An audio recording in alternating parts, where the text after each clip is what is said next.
Hello friends, welcome back to my channel. My name is Kim. If you're new here, thank you so much for stopping by. I hope that you will stick around by hitting that subscribe button down below. So today I am here to talk about my most anticipated releases coming out in 2021.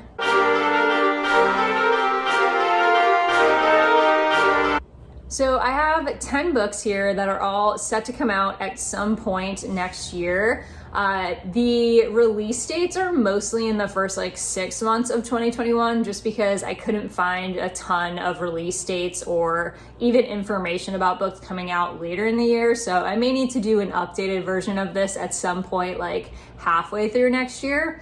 But these are all books that I am really excited about and am definitely hoping to pick up and read right away when they come out, or in a reasonable amount of time once they come out. I had kind of a little bit of trouble putting this list together. I did lots of research on books that are coming out next year, and honestly, I don't know if it's just me, but it just feels like there are fewer books I'm excited about next year. And I think part of that might have been that a lot of the new releases that are getting promoted for next year are either fantasy or romance, and those are just not two things that I'm into right now. So I wasn't really interested in a lot of those. There was also a lot of literary fiction that just didn't appeal to me, though I do enjoy that genre. Anyways, let's get into the 10 books. So the first book is Riley Sager's new book, and that is Survive the Night. I know people have mixed feelings about Riley Sager, and honestly, I kind of have mixed feelings about him now. After reading Lock Every Door and Home Before Dark, I really thought he was going to become a favorite author because I really enjoyed both of those books. But then I read Last Time I Lied and I felt pretty meh about it. And the longer I think about that book, the more I realize it was just pretty mediocre. And so, I don't know. And then I've heard not great things about Final Girls, so I'm not sure how I feel about him. I do feel like his books get better with every publication, being that I liked Home Before Dark the most, and that was his most recently published book. So I do have faith for this new one, and honestly, it just sounds really, really appealing to me, just the plot, regardless of the fact that it's Riley Sager or not. So this one takes place in 1991, and it's about this girl named Charlie who gets into this car with this guy named John Baxter. They meet each other, or sort of meet each other, at the campus ride board. They're carpooling together to go home, and she's feeling a little hesitant about this person. And essentially, she's dealing with some things on her own. It seems like she's trying to recover and deal with some guilt about the fact that her best friend was killed or murdered by this campus killer. There seems to be a serial killer on the loose. And Josh claims that he's feeling guilty or grieving over his sick father, but Charlie is seeing a lot of holes in his story and starts to wonder if she might be in the car with the campus killer. So everything I love, really. They're stuck in a car together. This guy might be a serial killer.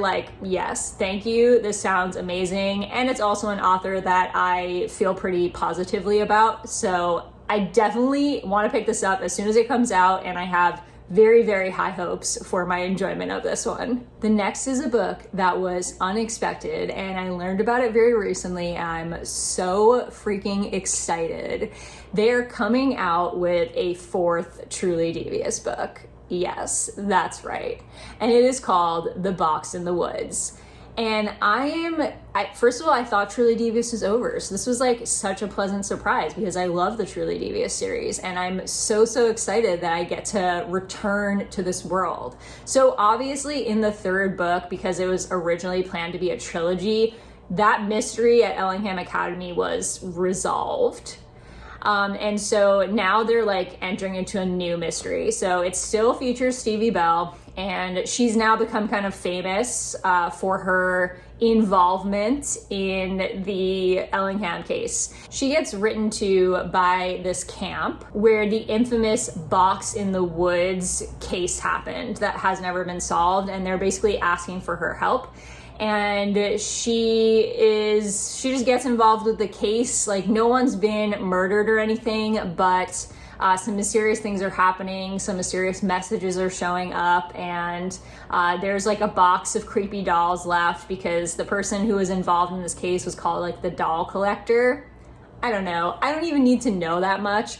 All I know is Stevie is back and she's solving another murder, and I am so excited to get back into the truly devious world. Next, I have a new TAHEREK MAFI book called An Emotion of Great Delight, which sounds so much like A Very Large Expansive Sea, which is one of my all-time favorite YA contemporaries. So I'm so excited that TAHEREK MAFI is coming out with another contemporary that deals with like similar issues. This one takes place in 2003, right when the US is getting involved in the Iraqi war, and the main character, Shadi, is Muslim and she wears a hijab, and there's just a lot of, as many of you probably know, like hate crimes and anger towards the Muslim community at this point in the US, being so fresh off of 9/11, and she's just trying to like keep her head down and not get involved in it, and she's dealing with some things on her own. Her brother has passed away, her father is sick and dying, and she is dealing with some sort of broken heart.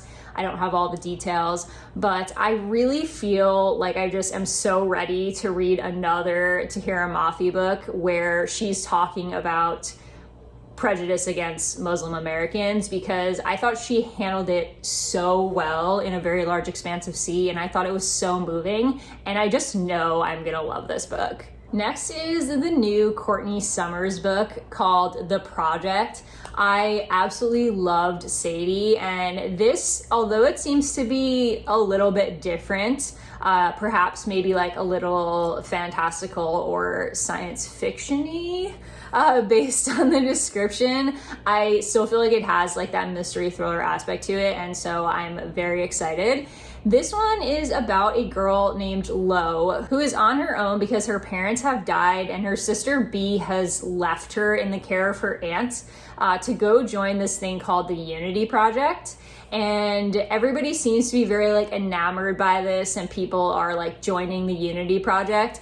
And Lo thinks that there's something like fishy about it. And so she spends like 6 years of her life trying to prove that there's something wrong with the Unity Project. So when a man shows up at the magazine that Lo is working at and claims that the Unity Project killed his son, Lo sees this as the perfect opportunity to really dig in and investigate the project and reunite with her sister. This sounds very vague and weird, and I'm totally into it because it sounds like it has cult vibes, and I don't know if I've told you guys this, but I also love books that deal with cults. Like, fascinates me. So I really, really hope that this is cultish and mystery thriller-ish, and I'm super excited to get to it next year. Next, I have like a witchy fantasy book, and that is A Lesson in Vengeance by Victoria Lee. I very recently learned about this, but it sounds right up my alley because it has witches and it takes place at a boarding school, and you all know how much I love boarding schools. So this one is about a girl named Felicity Morrow who goes to Dalloway School. She left after her girlfriend was murdered, and she now like returns there to finish up her credits and graduates.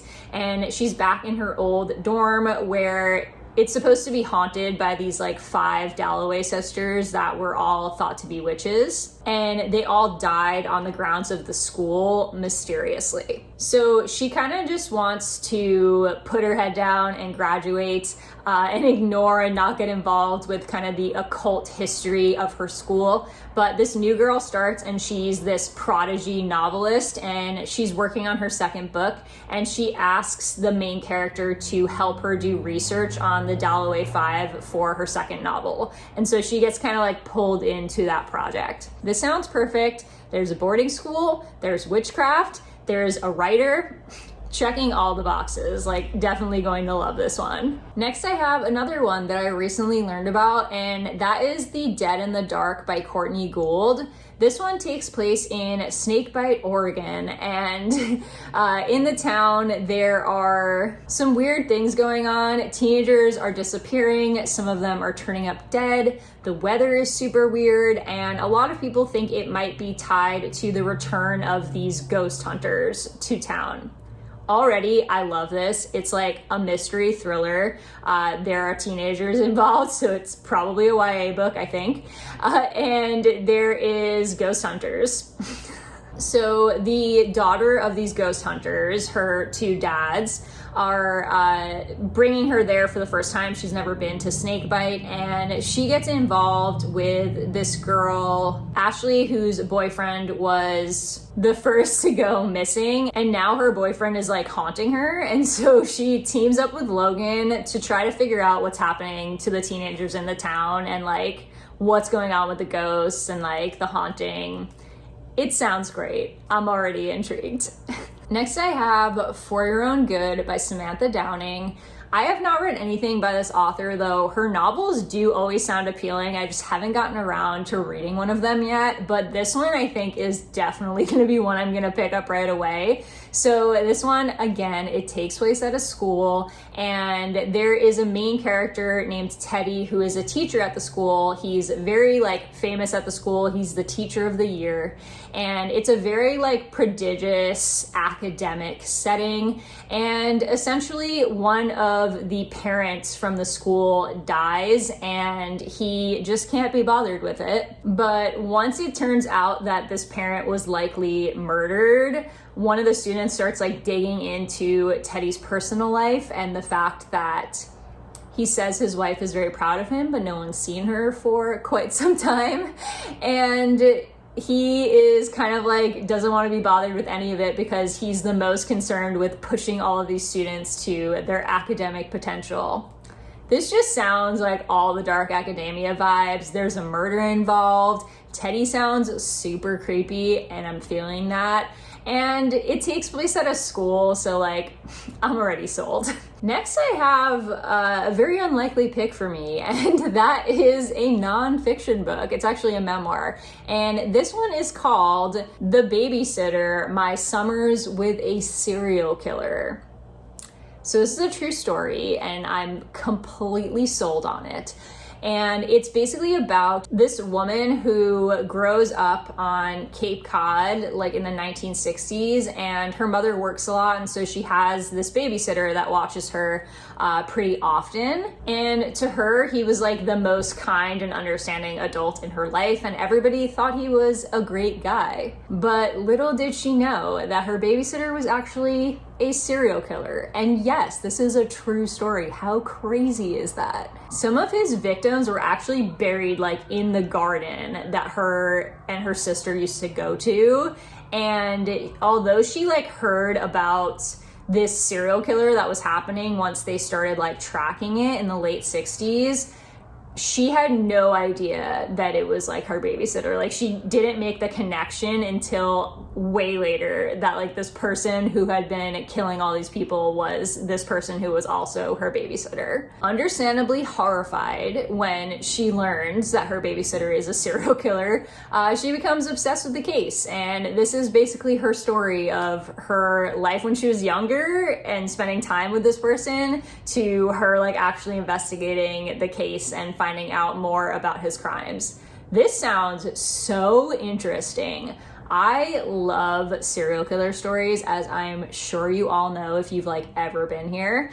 And I can't believe what a crazy story this is. Like, I'm so intrigued to learn more. Next, I have another mystery thriller, and that is called If I Disappear by Eliza Jane Brazier. This one is about a female protagonist named Sierra who is obsessed with true crime podcasts, but when her favorite podcast host named Rachel goes missing, she sets off to try to find her and figure out what happened to her. So she follows the clues to this like small town ranch that was near where Rachel lived. And she gets kind of drawn into the investigation and finds that Rachel is not the only person that disappeared from this ranch. Intrigue. Can't wait to read it. Next, I have the book The Marvelous by Claire Kahn. Disclaimer, I actually read a book by Claire Kahn before this and I kind of hated it. So I'm a little hesitant about this choice, but the plot sounds so interesting that I feel like it might be enough to overtake my dislike for the author's previous book. And so this one is about a social media heiress named Jewel Van Hennen who mysteriously disappears for a year, and then she comes back and makes this announcement that a bunch of like lucky users of her social media that's called Golden Rule are going to be invited to her estate. But when they get there, she tells them that they're all going to be playing a little game. Basically everything that's part of this game, like every obstacle that she's tailored for this competition, is meant to like push them to their limits and see what they're willing to do to win. And it's all I really need to know. I love game related things. Like I love stories where people have to like compete against each other, preferably not in like an actual sport, more so like when they're competing in like a contest. And this is sort of giving me like Ready Player One vibes, except it's like in the real world, not in a virtual world. And I'm intrigued. I love the idea of some heiress like inviting a bunch of people to an estate to compete. As you know, I love isolated situations where they're all together in one place and there's like a limited amount of characters to follow. I'm already sold. I really hope that I end up liking this, but I'm definitely going to give it a try. That wraps up my 10 most anticipated releases for 2021. Let me know in the comments what you're most excited about that's coming out in 2021, as I would love to chat with you about it. I will see you guys in my next Vlogmas video.